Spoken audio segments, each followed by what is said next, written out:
You're looking at live pictures from Base Camp Alpha, Agra Fort. You can see tents and scouts cleaning up from dinner and getting ready for this evening's talent show.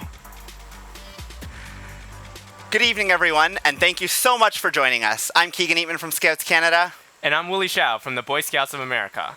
And we are your hosts for tonight's show. Willie, what did you get up to today at the Jamboree? Well, I got another chance to go through the food houses where I saw the German black tent, inside of which I was able to eat some roast pork. An interesting fact is the German scouts use those tents for every single scout camp that they do in Germany. And so if you walk around camp, you'll see these German yurts all around the site. That's awesome. Sounds like a great day. Yeah. We've got a great show lined up for you tonight. As usual, we'll get the latest on the weather here in West Virginia.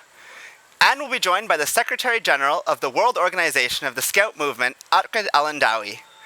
Our field correspondent, Hanamarte Ramsli, went to test her archery at the Bows.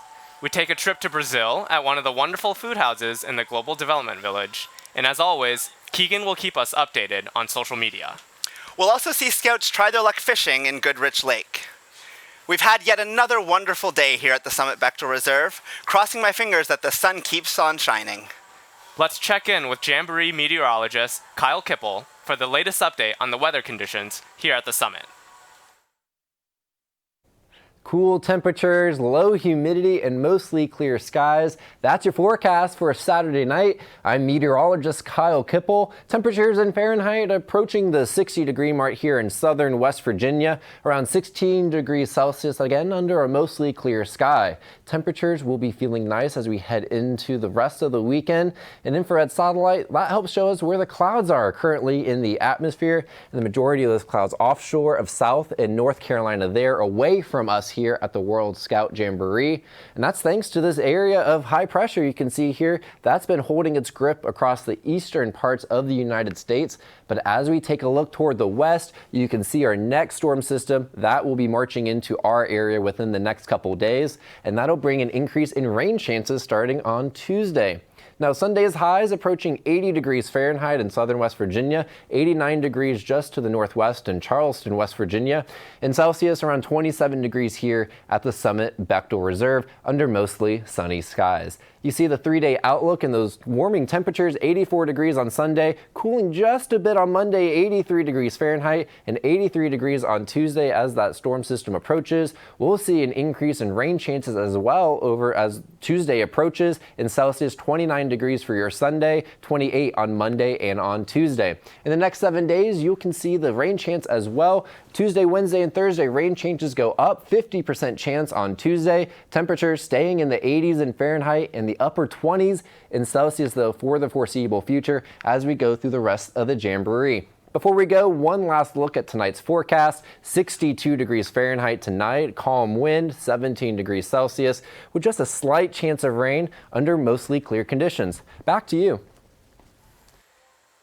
It's been another great day here at the Summit Bechtel Reserve, with scouts exploring all the activities that the Jamboree has to offer. Right now, in Base Camp Alpha, we have our field correspondent, Luke Muller, on site. Luke, tell us what's happening there.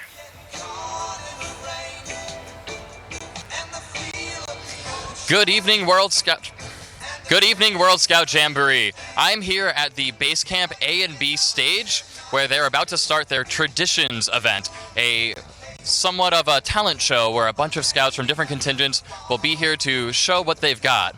I have here with me Victoria, who is part of the Connected Experience team. Victoria, would you like to tell me about your role here?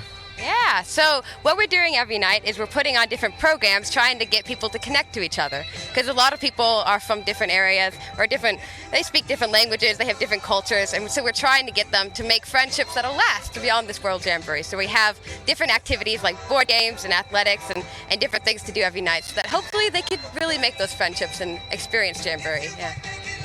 And tonight specifically, I mentioned it's kind of like a talent show, but would you care to expand on that a little bit? Well, it actually started out as trying to be a campfire because we know that a lot of different places have a lot of different ways to do their campfires. Like what we do in my state in Kentucky is very different from what my friends have described to me from Mexico and from Peru. So we're trying to get them to bring their songs and their skits and their dances and show us what they're doing. And then they had so many other things that they wanted to share, like different karate and different types of songs and dances that we aren't really familiar with and wouldn't do at a campfire. And they were so excited to share them that we're just kind of wanting them to share everything that they have for their traditions and share their culture with us. So up here, we're going to have 22 different acts on that'll do a range of different things and entertain us for the night. So we're really excited to see what everyone has to show. Is there anything in particular you're looking forward to or hoping to see? Well, I know it's very American of me, but someone back there just told me he's going to sing Country Roads, and I'm very excited to see how the crowd reacts to that because I know that people really enjoy it, even if they didn't know the song before they got here a couple days ago. It kind of seems to bring a crowd together, so I'm really excited for that. I've definitely heard that song more times than I can count during this jamboree. Well, I think we'll all look forward to it. How long do you think until we get started? We'll be starting in just a couple minutes, I'm sure. There's already a whole bunch of acts lined up back there, and we have our list going. We're just kind of trying to figure out a couple more organizational things, and then we'll get the show on the road. So it's definitely starting soon, yeah. Great. Well, I'm looking forward to that. We'll be back with you in a little bit, but for now, I'm going to send you guys back to the set. Thanks, Luke. As you all may know, the theme of the Jamboree is Unlock a New World. We asked scouts here to tell us how the Jamboree has helped unlock their world. Take a listen to what they said. Unlocking a world is like going somewhere new that you've never been before and just spending time with friends and then all the new friends that we're going to make on the Jamboree. Unlocking a new world to me means connecting with people from other countries and forming bonds with them and learning about new cultures. It's very important so we can understand each other better. I'd say it would be to experience and learn a bit about new cultures and what they have to offer. Basically, trying out new stuff, making friends. One step for all the scouts is like about more of the cultures, the people, all the Jamboree. For me, unlock a new world means meeting other countries and other cultures, and also having the opportunity to speak to other people from the other corner of the world. To make new friends and get new experience. For me, it's just been really interesting to learn about the different cultures and the differences between the laws, the laws and the school systems and that kind of thing. How different it is across the world. Meeting new people and having an exciting experience. Meeting, for me, for here is meeting new people from different places all around the world, and it's just a fun experience, something I never tried before. Unlocking a new world of the Jamboree means meeting new cultures and just experiencing life outside of what you already knew and experienced. Know more people and different culture around the world. For me, it's to unlock a new world in the Jamboree, to learn new skills, to unlock new friends, to make new friends, to get know to each other, and to unlock new knowledge. To discover the possibilities and solutions for a better tomorrow. For me, like a new world is meeting know new people, do new activities, and discover new culture. Unlock a new world is discover new cultures, new people, and know what they do in normal life, and find the difference between my culture and theirs. So good to hear scouts from all over the world sharing their thoughts. Those memories and experiences will stay with them for the rest of their lives. We know the scouting movement is big. With 50 million scouts worldwide and tens of thousands of scouts here at this Jamboree, around the world, scouting is a force for good. And at the helm of this movement is Ahmed Al-Indawi, the 10th Secretary General of the World Organization of the Scouting Movement, or WOSM. Prior to serving as the Secretary General of WOSM, he was the United Nations Secretary General's Envoy on Youth. And Secretary Al-Indawi is the youngest person to be WOSM Secretary General. Welcome to the studio. Thank you so much, Ian. Hi, Kelly. Really great to be with you. So it's fantastic to finally appear in the show. We're very happy to have you here. Can you tell us about your vision for World Scouting? Well, it's as you put it. I mean, we're a massive force for good. We're an incredibly big organization today of over 50 million scouts in 170 countries. And as the world's leading educational youth movement, we feel a responsibility to do two main things. First, to expand our outreach and reach out to more young people, because we believe Scouting can change lives, and it has been changing lives for many years. So we are aiming to reach out to more young people. In fact, in our vision, we aim to reach 100 million young people to be members of the World Scout Organization, and as a Scouts to contribute to the advancement of many causes around the world. But the second element of it, because we are a big force in the world, our responsibility as well to tackle some of the most pressing issues that we have around us, from acting against inequalities to dealing with the climate change, working for promoting gender equality, and a number of other issues.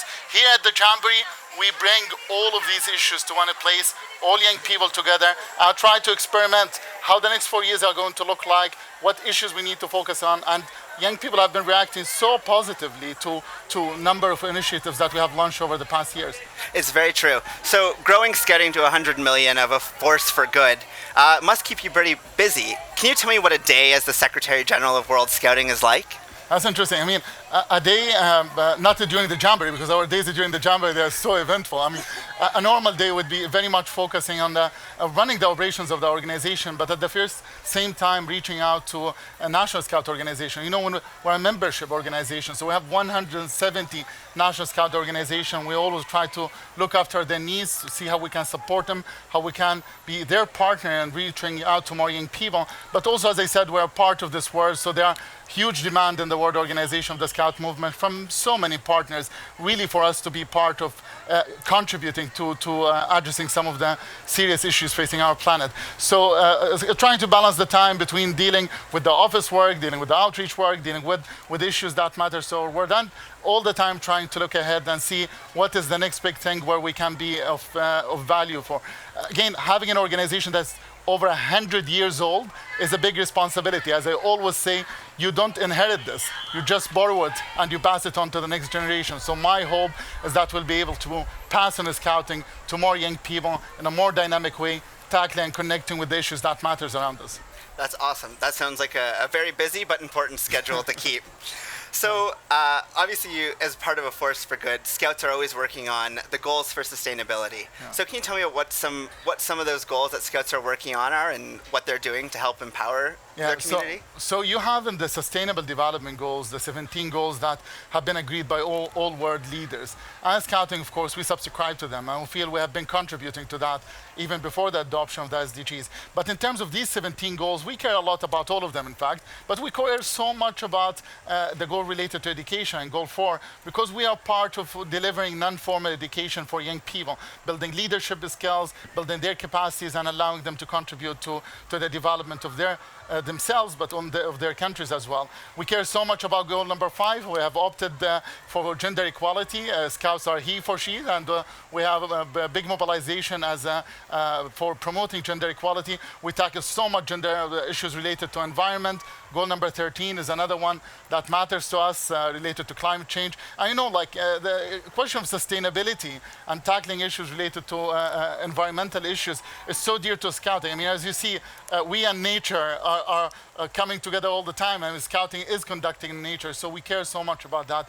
But really, I mean, if you look today and you go to our SDGs hub, or the hub we created where we bring all the hours of service from Scout there, we have over 1.2 billion hours of service contributed by the Scouts around the world to contribute to tackling these issues. Guess what? Our commitment is not to stop there. Our commitment actually to reach 4 billion hours of service over the next few years. And we can do it. We're so determined to do it, and have no doubts that all the Scouts who are following our live stream and listening to us, and all the Scouts behind us who are having a great time, will be part of this journey, this march, to make the world a better place. That's amazing, and I know I'm ready to help and jump on board with that. We need you. So I've heard that WSM just launched a Panda badge. Yeah. Can you tell me what that is and how I can earn it?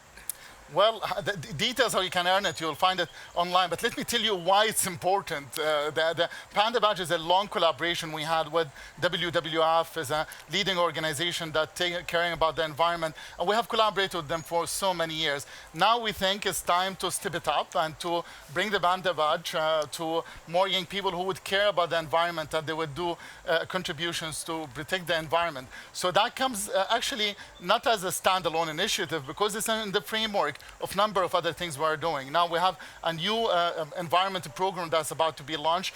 We are trying to bring all of these efforts that we do to protect the environment in a more coordinated way. So the launch of the Panda Badge today marks a renewed commitment from the World Organization of the Scout Movement to really be a strong partner in the efforts to protect our environment. And it's been said a lot, as we say in Scouting, we believe there might be plan B for everything, but there's no planet B. And we are committed to figure it out, and this is planet A, and we are so committed to do our share as the world's leading educational youth movement. That's amazing. So I know I'm going to have to log on and get those details Absolutely. To try and earn it, because I saw a picture of it. Yep. It looks incredible. It is. I'd love to be able to put that one on my uniform. That would be lovely. So you've been at the Jamboree for a few days now, and I'm sure you've met hundreds of scouts walking around and experiencing different things. Is there a particular story or moment that stands out as sort of inspiring to you? Yes, so many. I mean, probably one of the moments that really was so moving to me is seeing some of the refugees, the scout refugees who came from refugee camp to participate. You know, this is the first time actually we opened the Jamboree and we do extra efforts to bring young people and fellow scouts from refugee camps, and seeing them having this trip from Dadaab camp where basically in a very impossible circumstances, one of these camps, they deliver absolutely no education for young people. The only opportunity to access any kind of education is scouting and delivering non-formal education. So for them, imagine coming from that reality all the way to this event and being part of the Global Scout movement, reminding all of us that actually scouts are changing the world day in and day out, and they are contributing to that. So meeting young scouts who came from refugee camps was quite a like awakening moment for me, because you realize that actually what we do is touching so many lives. But in this Jamboree, you can't really count how many stories and how many inspirations that you can find. Yesterday I spent most of the day touring around in sub-camps and meeting with young people, and the scouts there are full of energy, creating new friends, learning about new culture. And as I always say it, I mean, this is how the world should be. I mean, we are in the scouting, we are in the business of narrowing the gap between the world as it is and the world as it should be. And what's happening here is just a bright example of how the world should be. So this is it, it works. Yeah, I think that's a great story, and it is true. We've got such a great group of diverse and unique people and countries here, so it's really cool to see those all sort of come together. Yeah. So I've got one last super tough question for you. What's your favorite activity at the Jamboree? Okay, here's the thing. I mean, I wish I can say what it is, but I know I cannot access it because all the program is dedicated to young people, so not seeking any competition. I like all the water stuff, but the zip line, of course, that is over our head, I mean, is another opportunity to experience. I hope one day I'll get to experience it. But let me tell you, really, the biggest joy for me as Secretary General is seeing this energy. It's just being part of facilitating it, being part of making this experience possible for all young people who have showed up here, and just interacting with all the millions of scouts around the world who are following the event. And probably if there's one activity or sport I would like to focus on at the moment, is that, facilitating this remarkable experience for over 40,000 scouts. That's amazing. I think that's a great activity to partake in here at the Jamboree. Thank you so much for coming to the show and joining us. We really appreciate it, and the inspiration you shared with us tonight. Thank you so much. Thank you. The Jamboree features several different archery ranges at the bows. The activity includes a 10-yard or 9-meter instructional range, a range with 3D animal targets, and you can try to hit targets flying through the air. We sent our reporter, Hannah Marte Ramsli, out to try to hit the bullseye. At this range, we'll outfit you with our releases, and we'll measure your hand, how big it is, how long your fingers are and everything, and just to make sure everything will be nice and smooth when you... Pull it back to your anchor. All right. Okay. Well, you're hitting within the blue, and if you get the merit badge, it's enough success for me. So what's next is we're going to send you over to that range. You're going to shoot some dinosaurs. And You want to choose your top? What makes this archery different than everybody else? We are the largest range of its kind in the world. Sometimes it's 3,000 to 4,000 archers a day at 6 different ranges. The ranges that you shot, the Morel range, the static range, the 3D range, the sporting arrows range, crossbow, and long distance. It's really just amazing that people who've never shot archery before can shoot all these different kinds of archery. Hi, I'm Rich Frost. Hello. Welcome to Static Archery. Thank you. We've built an adaptive archery station. People who are in wheelchairs can shoot. Arrow goes in just like this. It rests on there. Okay, and if you let it go, and have you hitting the target but not turning you into an expert. That's amazing. Come up here, too strong. So just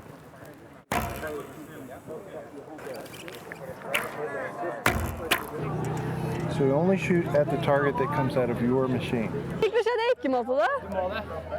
Jeg har fått mange forskjellige beskjeder her. Snu hatten eller ta den av, og ta av eller tøkk skjerfen dine. Ja, jeg vet, men...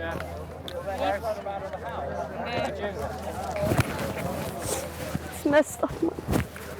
Just... Yeah, better. Thanks. 3, 2, 1, go!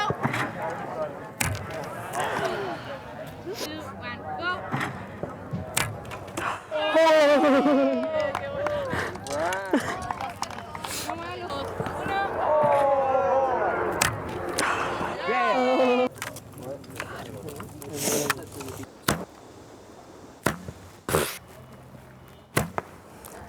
You want to do a light one? You always keep it unloaded, always keep it pointed in a safe direction, and keep your finger off the trigger till you're ready to shoot. Pull, pull, pull, pull, pull, pull, pull, pull, pull. Click, click. More at the middle, and with the white fan down, drop it. So look at that one. Great.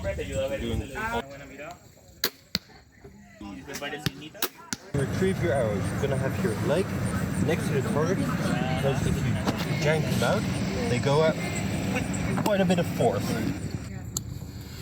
You've done 6 ranges. What was your favorite? The first one, the Morel range. All right.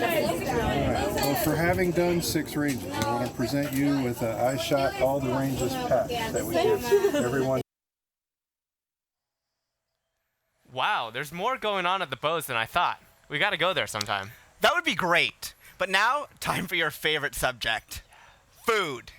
The Brazilian Food House is one of the busiest in the Global Development Village. We went to meet with their chef, who, like you, Willie, believes that if you want to learn about culture, it's best to do so through your taste buds. $11. This one is a very traditional Brazilian dish. It's prato feito, PF, we are calling here.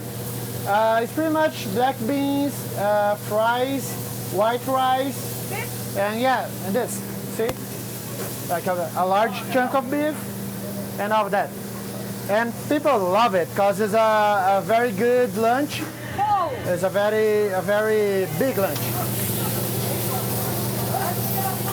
Because we are small, we weren't expecting that the Brazilian food would be so popular. The U.S. has a large community of Brazilians. So we do have the Guaraná soda here, that's our top selling item.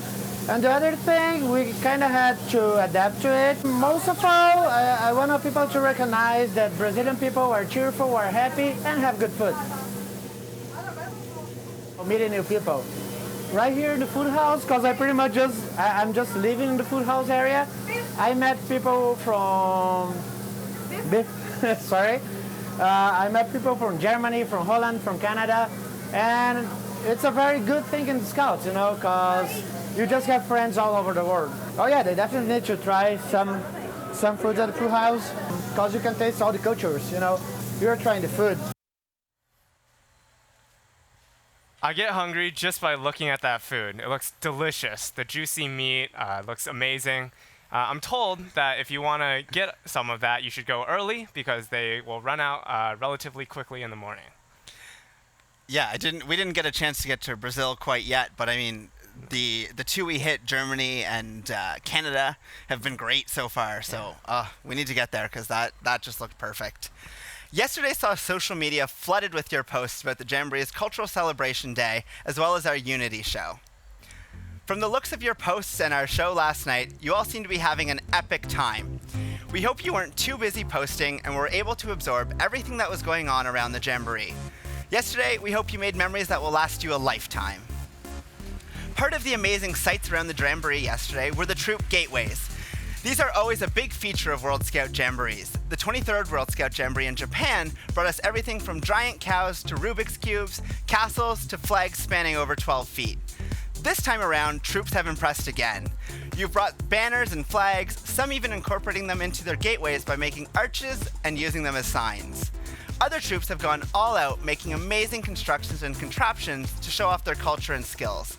As you can see, we've had everything from traditional-looking Korean gates to Sherlock Holmes' very own Baker Street pop-up here at the Jamboree. One UK unit even brought a banner copy of the Brownsea Island Commemoration Stone with them, which is an amazing tribute to the history of World Scouting. As always, we love seeing you getting all of your messages up on social media, and share them with us by using the hashtag ScoutJamboree. Thanks, Keegan. I hear that Luke has got a hold of some scouts in Base Camp Alpha. Luke, what's the vibe there? All right, a few seconds. Hey guys, I'm still here at the Base Camp A and B stage. A group from Japan just got off the stage. They had a fantastic dance that they just put on. It was great to watch. I actually have a few scouts here that are getting ready to go on live stage. Can you guys tell me your names and where you're from? I am Maria and I'm from Peru. I'm Sofian and I'm from Peru. I am Cristobal and we come all from Lima, Peru. Great. And what are you guys going to be performing tonight? Can you tell me about it? Sure. We two are going to dance a Peruvian typical dance that it's called marinera, and he is going to dance another dance that is called festejo. Was this something you guys knew before you came to the Jamboree, or did you have to do a lot of practicing here to prepare? No, actually, in Peru, we all know how to dance. This is like the basic stuff, kind of. Festejo, we also dance it in our parties and something like that. But marinera is kind of harder and not so between the young people. So we have to practice a lot, yes. Well, I'm sure your practice is going to pay off. Can you give us a little taste of what you guys are going to do on the stage? I don't want to ruin the surprise too much, but... What do you want first, festejo or marinera? Let's go with festejo. Okay, so it's one basic step. So it's 1, 2, 3. So, can I talk in the microphone? So the basis of festejo is we have this basic move that's moving a foot forward like this, and then bringing it backwards. It's very simple actually. You have to move your hips a lot. But we move our hips a lot and our arms a lot, so it looks like very decorated. May I show you? Go for it.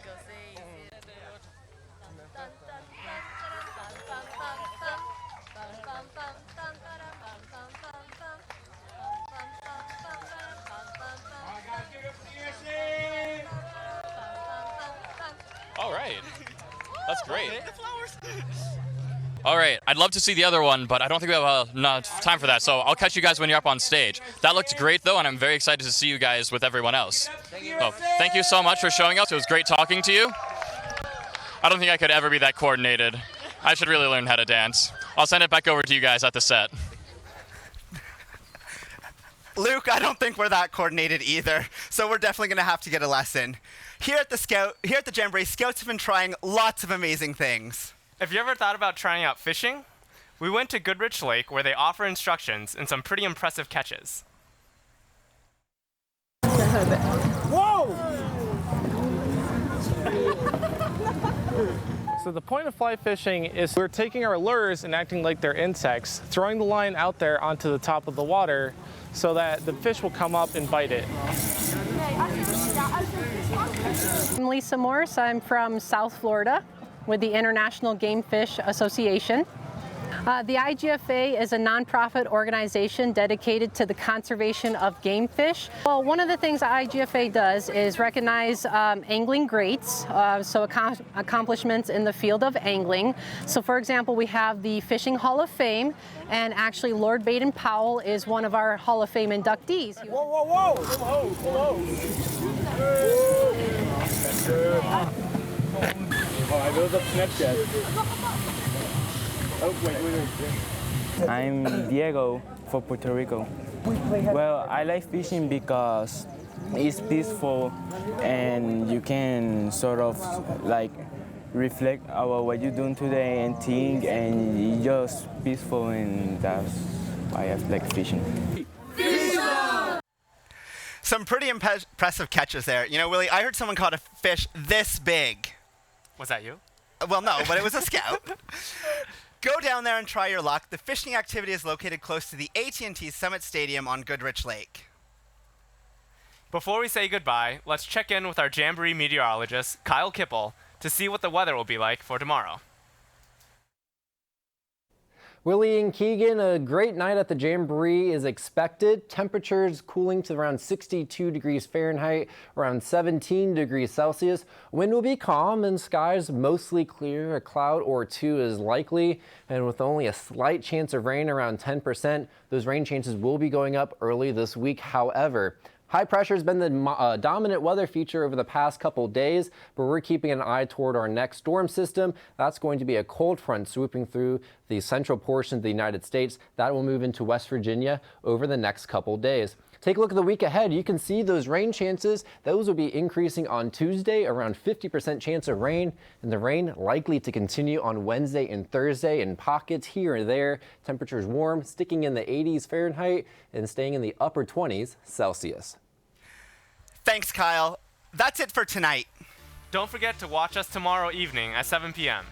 There's no New World Live morning edition tomorrow due to Scout Zone service and religious services. Goodbye, au revoir, and adios.